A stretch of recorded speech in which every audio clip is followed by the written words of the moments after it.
Well, good afternoon. Tony Virtue speaking, Virtue and Partners, with our regular monthly update, and belated Happy New Year to those of you who haven't spoken to yet, and particularly those of you recovering from COVID. It has gone through our community and it has caused quite a lot of pain. The clients in aged care at the moment recovering from that. So your thoughts are with us, particularly those of you overseas listening to this.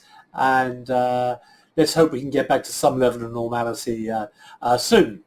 Markets reached an all-time high around Christmas in both equities and property, primarily driven by $10 trillion worth of global stimulus. Obviously had to pay people not to work, rather artificial way of doing things, and the net effect of that was assets appreciated rapidly in value. At some stage the punch bowl has to be taken out, and that's what we're beginning to see now.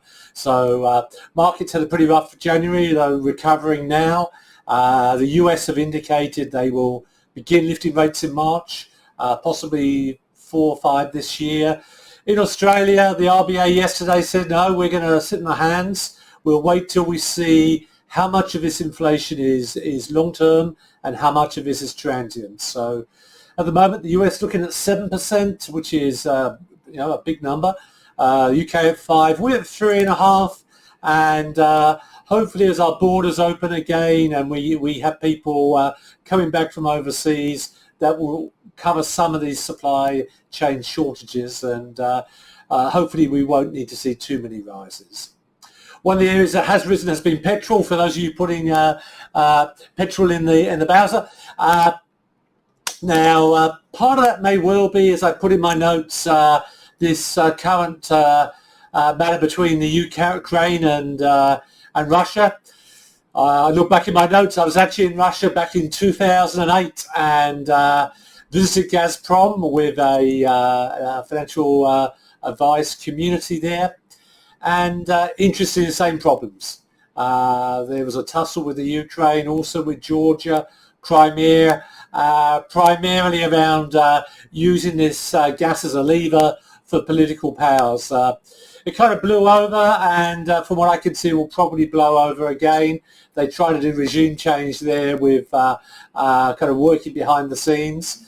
So let's just see where that plays out, but at this stage not a major impact on markets. The major thing at the moment will be interest rate rises, and do profits increase at the same speed to keep equity markets stable?